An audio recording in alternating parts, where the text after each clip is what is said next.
నాయకులు మాజీ పోలీస్ ఉన్నతాధికారి ప్రస్తుత ఎమ్మెల్సీ యేసురత్నం గారు, గుడ్ ఈవినింగ్ సార్. నమస్కారం అండి. నమస్కారం నాయుడు గారు. ప్యానెల్లో ఉన్న పెద్దలు శాంతి ప్రసాద్ గారికి, నారాయణ ప్రసాద్ గారికి, మరి ప్రైమ్ 9 వ్యూవర్స్ అందరికి కూడా నా నమస్కారం. సో యేసురత్నం గారు, చర్చలు జరుగుతా ఉన్నాయి, రెండు రాష్ట్రాల ముఖ్యమంత్రుల చర్చలు. ఉమ్మడి ఆంధ్రప్రదేశ్ లో మీరు పోలీసు ఉన్నతాధికారిగా వ్యవహరించిన పరిస్థితి ఉంది. చాలా దగ్గర నుంచి ఉద్యమాలు చూశారు. బహుశా ఆ ఉద్యమాల్లో ఉన్నప్పుడు కూడా మీరు అధికారిగా కూడా ఉన్నారు, పోలీస్ అధికారిగా. సో మరి చాలా సంతోషం అండి. ఫస్ట్ నాయుడు గారు, చాలా గొప్ప సబ్జెక్టు, చాలా మంచి సబ్జెక్టు. రెండు రాష్ట్రాలు కూడా ఇప్పుడు పెద్దలు శాంతి ప్రసాద్ గారు చెప్పారు, నరసింహ ప్రసాద్ గారు చెప్పారు. మీరు మా ముగ్గురు కూడా ఇక్కడ ఆంధ్ర సంబంధించిన ఇక్కడ కూర్చొని ఒక మంచి పని చేశారు. ఎందుకంటే మేము కొట్టుకోకుండా ఫస్ట్ ఆఫ్ ఆల్ మరి ఈ సబ్జెక్ట్ లో నిజంగా చెప్పాలంటే మీరు అన్నట్టుగా నేను యాజ్ ఏ పోలీస్ ఆఫీసర్ గా పోలీస్ రోల్ నిర్వర్తించాను. ఆ తర్వాత చాలా షెడ్యూల్ 9, షెడ్యూల్ 10 కి సంబంధించిన మీటింగ్స్ లో కూడా అప్పుడు అధికారిగా ఈ ఆస్తి పంపకాల విషయంలో కొంత అవగాహన ఉంది. నేను చాలా మీటింగ్స్ అటెండ్ అయ్యాను.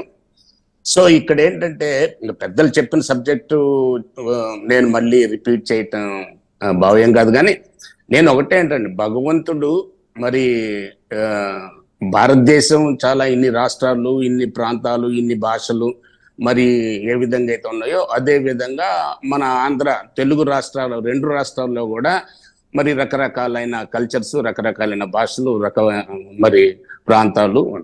దీనిలో మన చెప్పుకోదగిన గొప్ప విషయం ఏంటంటే న్యాచురల్ రిసోర్సెస్ అనేవి తెలంగాణ ప్రాంతంలో కొన్ని ఇచ్చారు, ఇక్కడ ఆంధ్ర ప్రాంతంలో కొన్ని ఇచ్చారు. ఉదాహరణకి మరి తెలంగాణ ప్రాంతంలో చూసినట్టయితే కోల్ మైన్స్, మరి అదే విధంగా మైనింగ్ కానీ, తర్వాత అక్కడ ఉండే వనరులు అక్కడ ఉన్నాయి.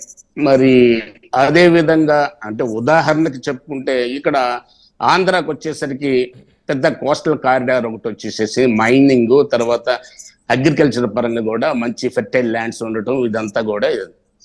సో ఇప్పుడు క్వశ్చన్ ఏంటంటే 2014లో రాష్ట్రం విడిపోయే రోజు పరిస్థితి చూసినట్టయితే నిజంగా మరి చాలా బాధాకరమైన పరిస్థితుల్లో మనం బయటికి రావాల్సిన పరిస్థితి వచ్చింది. ఏదైనా కానీ మరి ఎంతో కాలం నుంచి వాళ్ళ తెలంగాణ ప్రజల యొక్క పోరాట ఫలితం అయితేనేమి, ఏదైతేనేమి సాధించగలిగారు.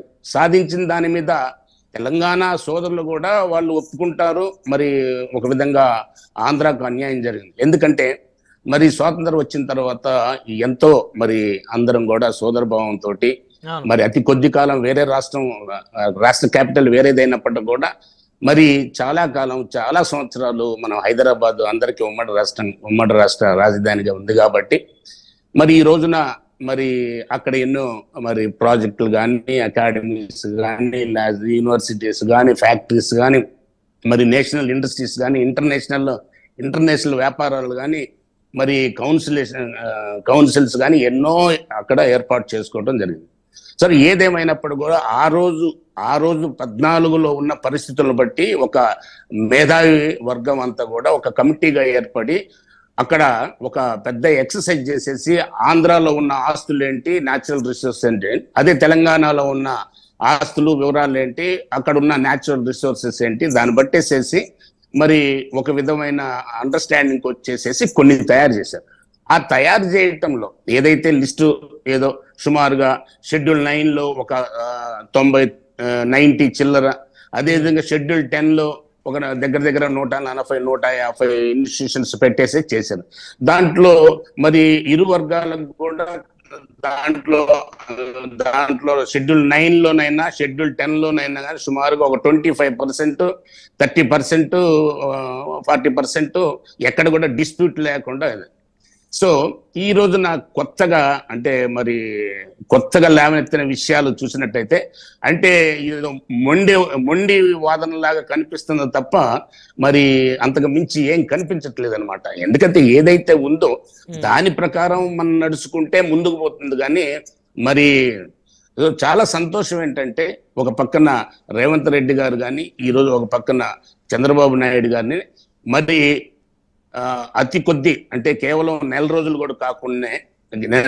కాకుండానే ముఖ్యమంత్రి అయ్యి మన ముఖ్యమంత్రి గారు చొరవ తీసేసుకొని మరి అక్కడ ఉన్న ముఖ్యమంత్రి గారితో సంప్రదింపులు జరిపేసేసి ఒక మంచి ప్లాట్ఫామ్ మీదకి అధికారులందరినీ కూడా మంచి పాజిటివ్ దృక్పథం ఉన్న మినిస్టర్స్ కానీ అధికారులు కానీ ఒక ప్లాట్ఫామ్ మీదకి తీసుకొచ్చేసి చర్చ జరుగుతుంది ఈరోజు. ఈ చర్చలో భాగంగా నాకున్న అంటే ఒక విధంగా చెప్పాలంటే ఈ రోజున నేను ఆంధ్ర వ్యక్తిని కావచ్చు, నా ఇద్దరు పిల్లలు కూడా అక్కడ తెలంగాణ పిల్లలుగా ట్రీట్ చేస్తున్నారు. మరి నేను నా 38 years పోలీస్ సర్వీస్ లో మరి 30 years మోర్ దెన్ 30 years నేను హైదరాబాద్ లోనే గడిపాను. మరి ఈ రోజు కూడా ఒక మంచి హోటల్లో భోంచేయాలంటే, మంచి సినిమా చూడాలని, ఎంజాయ్ చేయడానికి వారానికి 10 రోజులకో నేను వస్తుంటే ఇది వాస్తవం. వారం 10 రోజులకు ఒకసారి హైదరాబాద్ చూడకుండా ఉండలేదు. బ్రదర్ నారాయణ ప్రసాద్ గారు, నరసింహ ప్రసాద్ గారు చెప్పారు. ఎందుకంటే అసలు మాకు వేరే ఇప్పుడు మెడ్రాస్ ఒక్క రోజు ఉండాలన్నా కానీ మనకి అంటే చెప్పాలంటే మనకు హైదరాబాద్ కంటే మెడ్రాస్ దగ్గర ఉంటుంది. ఒక్క రోజు ఉండాలంటే ఉండలేము.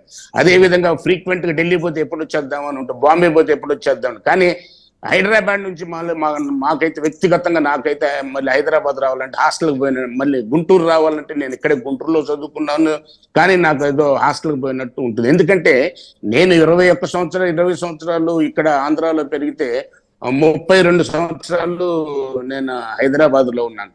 ఆ బంధాలు విడదీసుకొని రావటం అది ఇది కాదు. కానీ పరిస్థితులు ఎందుకంటే ఎప్పటికప్పుడు మారిన సందర్భంగా మరి ఇప్పుడు రేపు జరగబోయే పంపకాలు ఏదైతే డిస్ప్యూట్ ఉన్నాయో న్యాయబద్ధంగా ఎందుకంటే మొండిగా వితండవాదం చేస్తే ఏది కూడా ముందుకు పోయే అవకాశం లేదు. అవన్నీ తీసి పక్కన పెట్టేసేసి, ఎందుకంటే చాలా సంతోషకరమైన విషయం ఏంటంటే చంద్రబాబు నాయుడు గారు కానీ అదేవిధంగా రేవంత్ రెడ్డి గారు కానీ మరి ఒక మంచి సంతోషకరమైన ఇదిలో ఉన్నారు. ఎందుకంటే రేవంత్ రెడ్డి గారు చిన్న వయసులో ముఖ్యమంత్రి అయ్యారు. చంద్రబాబు నాయుడు గారు 3వ సారి ముఖ్యమంత్రి అయ్యారు. సాధారణంగా ఏంటంటే ఇందాక పెద్దలు చెప్పారు, మీరే చెప్పారు, రేవంత్ రెడ్డి గారు కేవలం తెలంగాణ మాత్రమే కన్సెంట్ కాబట్టి తెలంగాణకి ఏదో చేయాలని అనుకుంటారని. అదే చంద్రబాబు నాయుడు గారు 2 రాష్ట్రాలు ఏదైనా కానీ భారతదేశం ఫస్ట్ ఆఫ్ ఆల్ భారతదేశ పౌరులు, తర్వాత చంద్రబాబు నాయుడు గారు కానీ మరి రేవంత్ రెడ్డి గారు కానీ ఇక్కడ ఉన్న ప్లాట్ఫామ్ మీద ఉన్న నరసింహ ప్రసాద్ గారు కానీ మరి ప్రసాద్ గారు కానీ అందరం కూడా మన ఒక బాధ్యత కలిగిన వాళ్ళం కాబట్టి ఈ విషయంలో ముందుకు వెళ్ళాలంటే తప్పనిసరిగా ఏదైతే ఇప్పుడు మనం 2014లో నిపుణుల కమిటీ ఒక ఏర్పాటు చేసేసి 91 140 చిల్లర ఏదైతే చేశారో దాని మీద చర్చ జరిగి దాని మీద మరి మంచి చెడు ఏదైనా నిర్ణయించుకుంటే ఇది ముందుకు పోతుంది తప్ప మరి కొత్తగా వితండవాదం లాగా మాకు దానిలో వాటర్ రావాలా, దీనిలో వాటర్ రావాలా, దీనిలో వాటర్ రావాలంటే మరి అది కరెక్ట్ అయిన విషయం కాదు. ఈ రోజు ఏసరత్న గారు మీరు వైఎస్ఆర్ కాంగ్రెస్ పార్టీ ఎమ్మెల్సీగా ఉన్నారు. జగన్మోహన్ రెడ్డి గారు 5 సంవత్సరాలు ముఖ్యమంత్రిగా ఉన్నారు. కేసీఆర్ గారితో మంచి సత్సంబంధాలు ఉన్నాయి. వారిద్దరూ కూడా మరి జగన్మోహన్ రెడ్డి గారు కేసీఆర్ గారు ఇంటికి వెళ్ళారు, మరి వారితో కలిసి భోజనం చేశారు, మంచి సత్సంబంధాలు ఉన్నాయి. ఎన్నికల ముందు కూడా కేసీఆర్ గారు ఆయన ఓడిపోయిన తర్వాత ఏపీ ఎలక్షన్ ఫలితాలకు ముందు కూడా నా సర్వేలో జగన్మోహన్ రెడ్డి గారు గెలుస్తారు, ప్రభుత్వం ఏర్పాటు చేస్తారని చెప్పారు. అంటే వారిద్దరి మధ్య మానసికంగా కూడా అంత మంచి అనుబంధం ఉంది. కానీ మరి వారి హయాంలో ఎందుకని ఇంత చర్చలు జరగలేదు, ఆ చర్చలు సఫలం అవ్వలేదు, ఇంకా అంశాలు ఎందుకు పెండింగ్ లో ఉన్నాయి? మరి ఇప్పుడు ఒకటే బ్రహ్మనాయుడు గారు, ఇక్కడ ఏంటంటే మనం గతంలో జరిగిన దాంట్లో ఇప్పుడు మనం చర్చ దాంట్లో నిన్న మొన్నటి వరకు కూడా 10 సంవత్సరాలు మనకి కంబైన్డ్ క్యాపిటల్ గా హైదరాబాద్ ను వాడుకుంటున్నాము.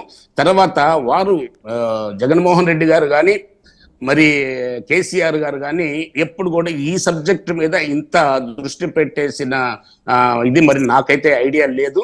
ఏదన్నా కలిస్తే సాధారణంగా మనందరిలాగానే జగన్మోహన్ రెడ్డి గారు కూడా అప్పుడు ముఖ్యమంత్రిగా ఉన్నప్పుడు కూడా హైదరాబాద్ లో వెళ్ళి ఉండొచ్చు, తర్వాత వారు ఆతిథ్యం స్వీకరించి ఉండొచ్చు, అట్లే కేసీఆర్ గారు వచ్చి ఉండొచ్చు, ఆతిథ్యం స్వీకరించవచ్చు. కానీ ఈ సబ్జెక్ట్ మీద డీటెయిల్ గా డిస్కస్ చేసిన దాఖలా నాకు గుర్తు లేదు. కాబట్టి ఇప్పుడు మనము వేరే ఆ రోజు ఏం జరిగింది అనే దానికంటే ఈ రోజు జరగబోయే దాన్ని ఏ విధంగా రెండు రాష్ట్రాల సోదరులకు మనం సోదర భావంతో ఉన్నాం. అవును.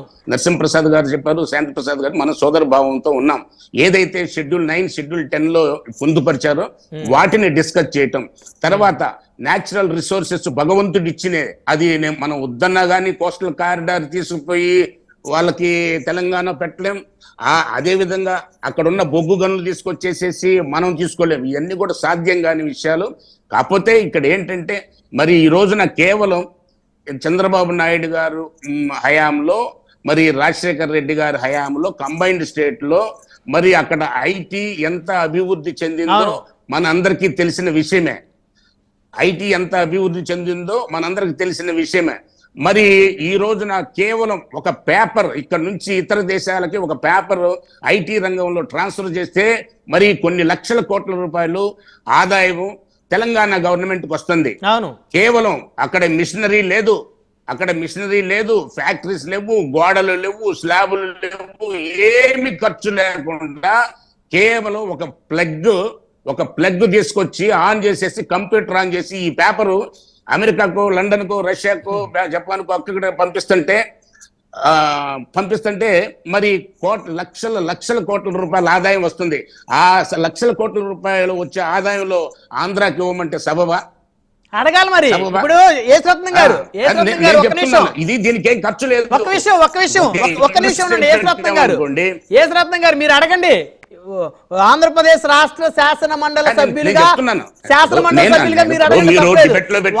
వారు టీటీడీలో మరి బోర్డు మెంబర్లో వారికి పర్సంటేజ్ కావాలని వారు అడిగినప్పుడు పాలక మండలిలో మీరు ఏపీ శాసన మండలి సభ్యులుగా మరి ఇక్కడ హైదరాబాద్ లో ఏదైతే ఐటీ కంపెనీలు చంద్రబాబు నాయుడు గారు 100% డెవలప్ చేసిన దాంట్లో కీలకమైన పాత్ర, తర్వాత రాజశేఖర రెడ్డి గారు కూడా ఎంతో కొంత మరి దానికి తోడ్పాటు అందించారు. మరి ఆ ఆదాయంలో ఒక 20% కావాలని అడగండి సార్ మీరు. 20% కాదు, నిజమే. ఏదైతే రేషియో ఉందో ఆ రేషియో ప్రకారం అన్నింటిలో తీసుకుందాం. అంటే ఇది కొంతమందికి, ఎందుకంటే కొంతమందికి బాధాకరంగా ఉండొచ్చు, కానీ ఈ విధంగా మాట్లాడేటప్పుడు ఒక ప్లాట్ఫామ్ మీద ఒక బాధ్యత కలిగిన డిబేట్ లో మీరు పిలిచారంటే మాకు కొద్దిగా బాధ్యత ఉంది, సమాజం పట్ల బాధ్యత ఉందని మా మైండ్ లో ఉన్న విషయాలు కూడా అక్కడ చెప్పాల్సినంత అవసరం ఉంది. కాబట్టి నేను చెప్తున్నాను, కేవలం ఇప్పుడు ఒక ఇండస్ట్రీ పెట్టాలంటే, బిహెచ్ఈఎల్ పెట్టాలంటే కొన్ని లక్షల కోట్ల రూపాయలు అవుతుంది. ఒక అకాడమీ కట్టాలంటే వేల కోట్ల రూపాయలు అవుతుంది. ఒక ట్రైనింగ్ సెంటర్ పెట్టాలంటే మరి వేల కోట్ల రూపాయలు అవుతుంది. ఈ రోజున మరి 52 దగ్గర 60 సంవత్సరాలు మరి ఇక్కడ అందరం కలిసేసి డెవలప్ చేసుకున్న అక్కడ ఆస్తులను పంచడానికి పెట్టిన ప్రపోజల్ అది. ఆ ప్రపోజల్ వదిలేసేసి ఇప్పుడు కొత్త ప్రపోజల్స్ తీసుకొని రావటం అనేది అది కరెక్ట్, నా దృష్టిలో కరెక్ట్ కాదు. కాబట్టి పెద్దలు ఇప్పుడు మా ద్వారా ఇప్పుడు మరి ప్రసాద్ గారు చెప్పిన, శాంతి ప్రసాద్ గారు చెప్పిన, నరసింహప్రసాద్ గారు చెప్పిన, మీరు ఒకసారి మా వాయిస్ ను కూడా వాళ్ళకి వినిపించేసి, ఎందుకంటే వీలు ఉంటే ఇప్పుడే వినిపించండి. ఎందుకంటే నేను ఏదైతే క్వశ్చన్ చేశానో ఇప్పుడు చర్చలు జరుగుతున్నాయి. ఏదో విధంగా మరి చంద్రబాబు నాయుడు గారికి దృష్టికి తీసుకెళ్తే ఆయన హయాంలో, రాజశేఖర రెడ్డి గారి హయాంలో మరి ఏదైతే చేశారో ఈ పేపర్ మార్పిడి ప్రాపర్ ట్రాన్స్ఫర్ చేయటం వల్ల వచ్చే లక్షల కోట్ల ఆదాయం కూడా మరి ఇట్లా ఇచ్చేసేసి, నిజంగానే ఇప్పుడు తిరుపతి వెంకటేశ్వర స్వామి సన్నిధిలో ఏదో అడిగారు, ఇస్తే ఇప్పుడు ఆల్రెడీ నాకు తెలిసేసేసి మరి మన అందరం కూడా సోదర భావంతో ఉన్నాం కాబట్టి 2 డైరెక్టర్ మెంబర్స్ ఇచ్చినట్టున్నారు. మరి అది కాకుండా ఏదైనా అడిగితే ఒకటే వచ్చే డబ్బులు ఎవరు పంచుకునేది లేదు, తినేది లేదు. అడిగారు నాయుడు గారు చెప్పండి. మీరు అన్నట్టు 1-2 రాష్ట్రానికి ఇప్పుడు అంతకుముందు మీ ప్రభుత్వంలో కూడా ఇచ్చినట్టున్నారు. సో 1-2 ఇవ్వచ్చు, కానీ మరి 30% కావాలి టీటీడీ బోర్డు మెంబర్ల పర్సంటేజ్, 40% మెంబర్స్ కావాలి, మాకు వాటా కావాలంటే అది పాజిబుల్ అయ్యే పరిస్థితి కాదు కదా సార్. నేను చెప్పేది ఈ స్టేజ్ లో డిమాండ్ అనేది లేదండి. ఇప్పుడు వెసులుబాటు ఉంది, వెసులుబాటు ప్రకారం ఈ స్టేజ్ లో. ఎందుకంటే 2014లో మనం ఒక పెద్ద కమిటీ, నిపుణుల కమిటీ, వివిధ పార్టీలకు చెందిన వాళ్ళు మరి మేధావులంతా కలిసి తయారు చేశారు. ఈ రోజు ఏంటంటే మన డిమాండ్ కాదు, వెసులుబాటు. మీరు మాకు ఇది ఇవ్వండి, మీకు మేము ఇది ఇస్తాము మీకు. ఇప్పుడు ఎందుకంటే ఇప్పుడు అక్కడ ఈ ట్రైనింగ్ సెంటర్ ఉంది కాబట్టి మాకు ఈ ట్రైనింగ్ సెంటర్ ఇవ్వమని సెంట్రల్ చేసి, ఆ సెంట్రల్ గవర్నమెంట్ లో కూడా కొన్ని, ఎందుకంటే రెండు సెంట్రల్ కేంద్ర ప్రభుత్వము రాష్ట్ర ప్రభుత్వం కలిసి Right. మరి ఏర్పాటు చేసే కొన్ని ఇన్స్టిట్యూషన్స్ ఉన్నాయి. ఆ ఇన్స్టిట్యూషన్ ఈ రోజు ఈసీఐఎల్ కానీ, ఎన్సీఎల్ కానీ, మరి భారత్ పెట్రోలియంస్ కానీ, డిఆర్డిఎల్ కానీ, డిఆర్డిఎంఎల్ కానీ, మరి ఎన్ని చూసినట్టే ఇవన్నీ అక్కడ కేంద్రీకృతం అవటం వల్లే కదా ఈ రోజు ఇంత ఆదాయం వచ్చిందంటే మరి కోట్లలో జనాభా ఉంది. స్వేదం కదా ఇది. రైట్. అందుకని నేను చెప్పేది ఏంటంటే అండి, ఇప్పుడు ఇది ఎందుకంటే ఇది అందరం కలిసి నిర్మించుకున్న రాజధాని. అది ఈ రోజున పరిస్థితుల ప్రభావం వల్ల వచ్చినప్పుడు మీరు రేవంత్ రెడ్డి గారిని కూడా నేను నమస్కరించి అడిగేది ఏంటంటే, ఇదంతా కూడా సామరస్యంగా పరిష్కరించుకోవడానికి ముందుకెళ్ళాలి కానీ కొత్త డిమాండ్స్ పెట్టేసి ఇటు ఆంధ్ర నాయకులు పెట్టినా తప్పే, అటు తెలంగాణ నాయకులు పెట్టినా కానీ తప్పే. అయితే సామరస్యంగా మరి ఇచ్చిపుచ్చుకునే ధోరణిలో ఏమైనా కొత్తవి కూడా మనం అడిగే అవకాశం ఉంది. ఎందుకంటే ఇప్పుడు కోస్టల్ కారిడార్ చాలా పెద్ద కోస్టల్ కారిడార్ ఉంది కాబట్టి ఒకవేళ మనం పవర్ తయారు చేసుకోవాలంటే ఇతరుల కంటే, ఇప్పుడు తెలంగాణలో పవర్ ప్రాజెక్ట్ అంటే వాళ్ళకి బొగ్గు నిల్వలు ఉన్నాయి కాబట్టి ఈజీగా ఉంటుంది. మనకు కోస్టల్ కారిడార్ ఉంది కాబట్టి మన ఈస్ట్ నుంచి వెస్ట్ వరకు మొత్తం కూడా కోస్టల్ కారిడార్ లో ఎన్ని విద్యుత్ పరిశ్రమలు పెట్టుకున్నా కానీ మనకు పవర్ ఎక్కువ ఉంది. అలాంటిది వచ్చినప్పుడు ఏదన్నా అన్నదమ్ముల ఇచ్చిపుచ్చుకోవడం తప్పలేదు. కానీ ఆంధ్ర వారు కానీ తెలంగాణ వారు కానీ రైట్. యేసరత్నం గారు, సమయం తక్కువగా ఉంది, 1 by 1 కంక్లూజన్ తీసుకుందాం. శాంతిప్రసాద్ గారు, హైదరాబాద్ లో ఉన్నటువంటి భవనాలు